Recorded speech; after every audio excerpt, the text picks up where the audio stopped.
নমস্কার বন্ধুরা, অজানার পথের নতুন পর্বে আপনাদের সকলকে স্বাগত জানাই।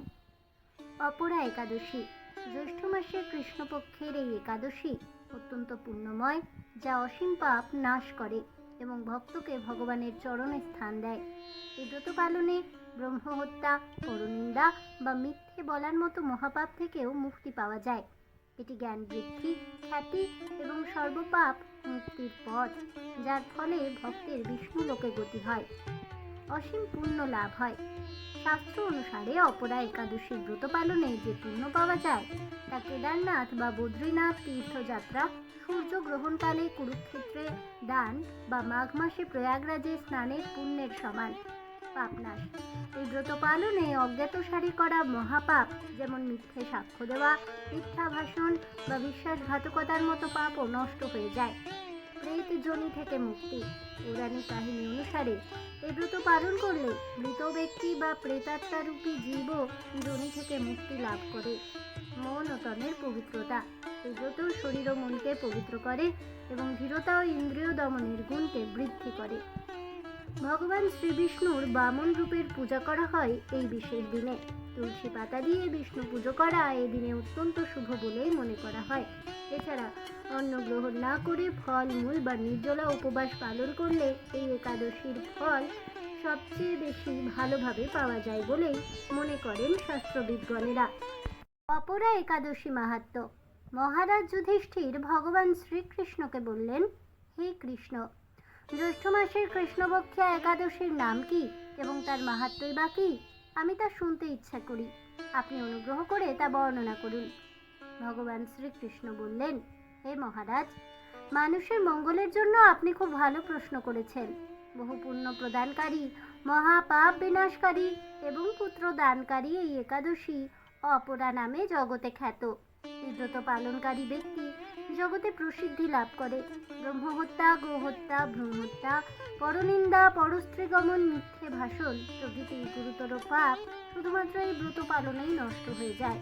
যারা মিথ্যা সাক্ষ্য দান করে, ওজন বিষয়ে ছলনা করে, শাস্ত্রের মিথ্যে ব্যাখ্যা প্রদান করে, জ্যোতিষীদের মিথ্যা গণনা ও মিথ্যা চিকিৎসায় রত থাকে যারা, তারা সকলেই নরক যন্ত্রণা ভোগ করে।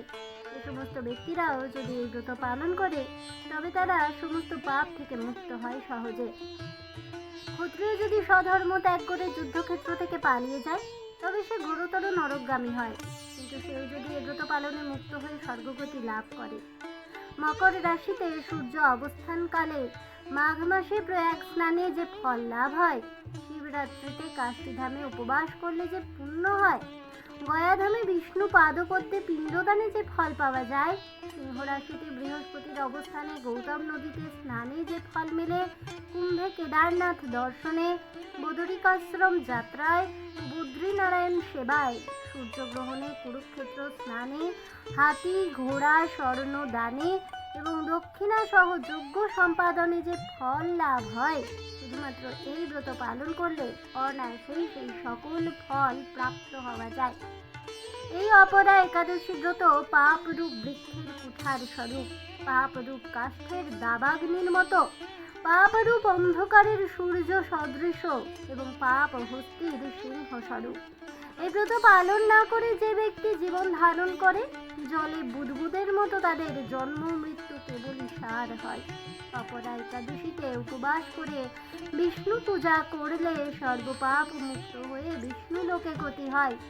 এই একাদশীর ব্রত কথা শ্রদ্ধা ও ভক্তি ভরে শ্রবণ ও পাঠ করলে সহস্র গোদানের সমান ফল লাভ হয়। ব্রহ্মাণ্ড পুরাণে এই একাদশীর ব্রত মাহাত্ম্য সবিস্তারে বর্ণিত আছে। অপরা একাদশী ব্রত মাহাত্ম্য কথা এখানেই সমাপ্ত হলো। জয় পরম পুরুষ ভগবান শ্রীবিষ্ণুর জয় হোক, জয় হোক ভগবান শ্রীহরি শ্রীকৃষ্ণ, জয় হোক সকল হরি ভক্তগণের, জয় হোক পরম পবিত্রময় সর্বপাপ বিনাশী অপরা একাদশী ব্রতের। হরে কৃষ্ণ কৃষ্ণ কৃষ্ণ হরে হরে, হরে রাম রাম রাম হরে হরে, রাধে রাধে। এই বলে আমার আজকের ভিডিওটি আমি এখানেই শেষ করছি।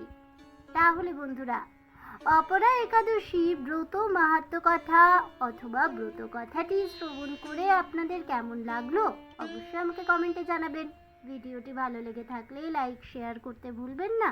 আমার চ্যানেলের নতুন বন্ধু হয়ে থাকলে চ্যানেলটিকে সাবস্ক্রাইব করে দেবেন। পাশে থাকা বেল বাটনটি প্রেস করে রাখবেন নতুন ভিডিওর নোটিফিকেশন পাওয়ার জন্য। ফিরে আসছি পরবর্তী ভিডিও নিয়ে। ততক্ষণ সবাই ভালো থাকুন, সুস্থ থাকুন আর অবশ্যই সঙ্গে থাকুন আর দেখতে থাকুন অজানার পথে।